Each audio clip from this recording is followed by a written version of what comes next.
Bonjour tout le monde, j'espère que vous allez bien. On va voir tout de suite le calendrier de cet après-midi avec des chiffres du PMI qui pourraient avoir une signification, un impact sur les marchés parce que depuis quelques jours, les marchés sont assez inquiets sur une possible récession à venir qui limiterait donc la croissance. Une récession qui a été évoquée pour la première fois, je crois, hier par Jérôme Powell. En tout cas, c'est ce que les marchés ont retenu. Et donc, on a un statu quo un petit peu sur le dollar qui est pris donc entre possible de hausse de taux pour lutter contre l'inflation, mais hausse de taux qui pourrait rester en ligne avec le calendrier actuel de Jérôme Powell si d'aventure une récession venait à apparaître. Il va être difficile d'éviter cette récession. En tout cas, c'est jamais arrivé avec des taux d'inflation aussi élevés et on ne voit pas trop comment les États-Unis et le reste du monde vont pouvoir l'éviter. Donc, c'est un thème qui commence à émerger, mais qui risque de prendre de l'ampleur dans les prochaines semaines et certainement à partir de septembre et qui pourrait limiter la hausse des taux. On n'en est pas là. Ce matin, quand même, je vais revenir un petit peu en arrière pour vous montrer les PMI de la zone euro. France, ici, 51 sorties contre 54 attendues. Allemagne 52 contre 54 et la zone euro dans son ensemble 52 contre 53,9. Donc là encore un ralentissement de l'activité économique qui se poursuit, qui pèse sur l'euro, qui pèse bien sûr sur les devises sensibles au risque et qui profite un petit peu au yen qui se redresse quelque peu. On voit tout ça en graphique. Avant ça, l'avertissement traditionnel sur les risques.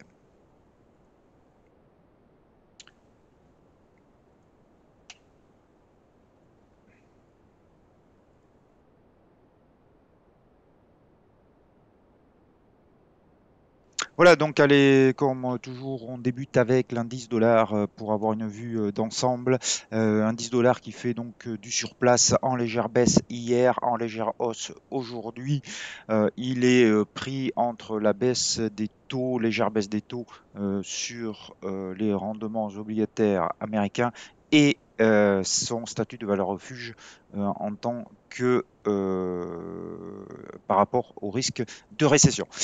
Donc, pas grand-chose à voir là-dessus. On va aller tout de suite sur l'euro-dollar. L'euro-dollar, donc, je vous le disais, qui baisse ce matin avec les PMI et qui est toujours sous cette oblique baissière qui nous sert donc de stop loss pour ceux qui ont suivi le plan de trading que j'avais proposé. Donc, on garde ce plan de trading.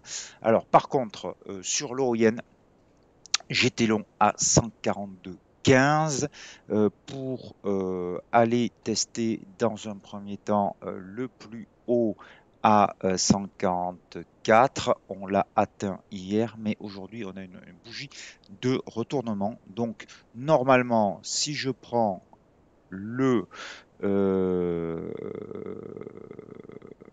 mince, non, pardon, j'avais mis objectif 145. Bon, peu importe.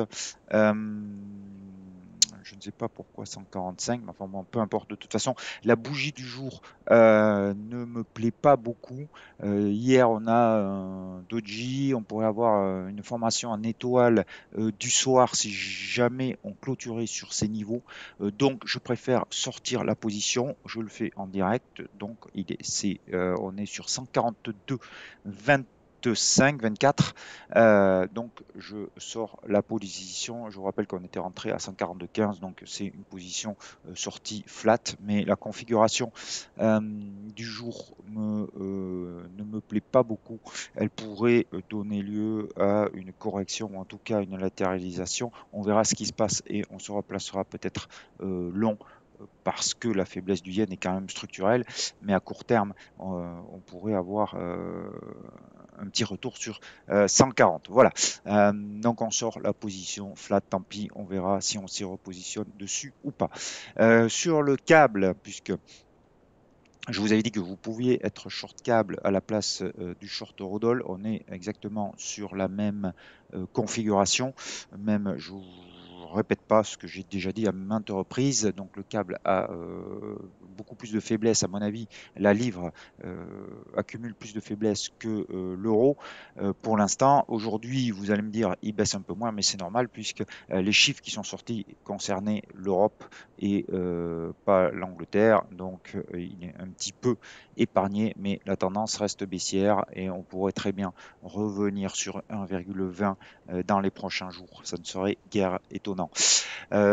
Sur l'OSI, donc la UDUSD, on revient sur un support important au-dessus de 0,6829. Vous voyez cette zone ici qui correspond au plus bas de mai et de juin, qui on verra ce qui se passe, mais si elle venait à céder, derrière, vous avez un support immédiat sur 0,6775. Donc on pourrait très bien avoir un test des 0,6775 avant un éventuel rebond. En tout cas, on va regarder ce qui se passe sur cette paire de devises et comment elle réagit. Vous savez que le dollar australien est particulièrement sensible au risque et une certaine aversion pour le risque est quand même présent sur les marchés actions notamment.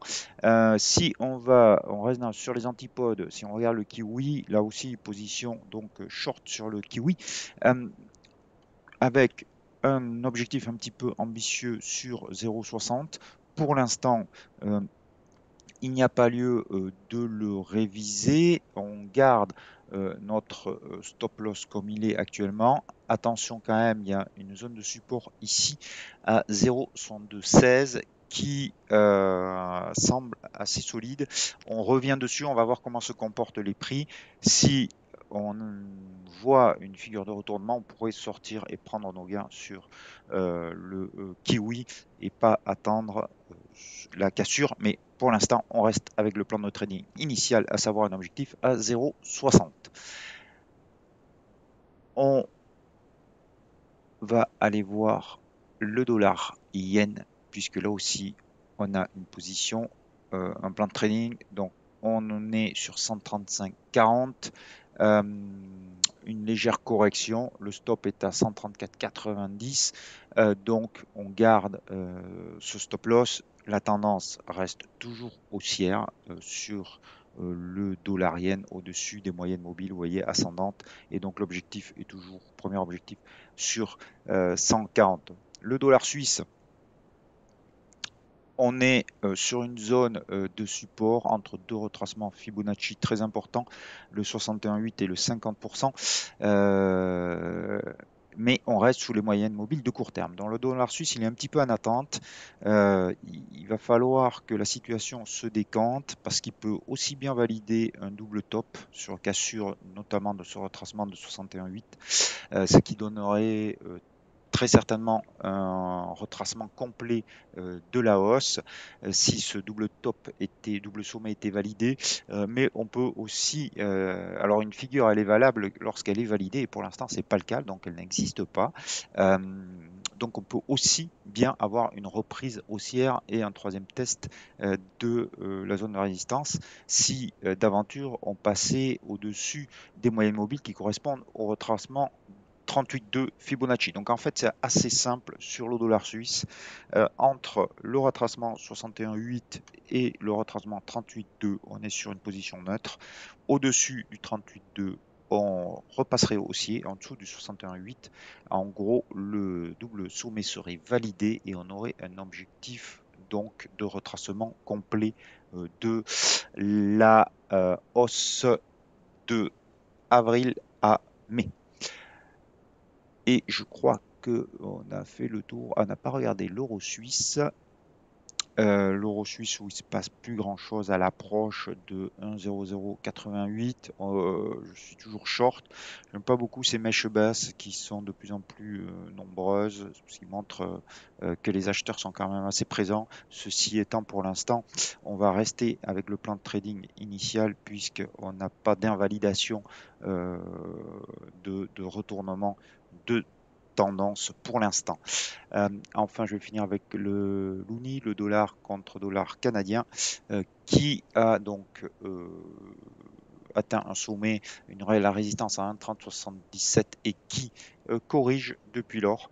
Donc, on est au-dessus des moyennes mobiles ascendantes de court terme, qui elles-mêmes sont au-dessus de la moyenne mobile 200 périodes, donc un biais haussier qui pourrait ramener à nouveau vers un test des 1,3077.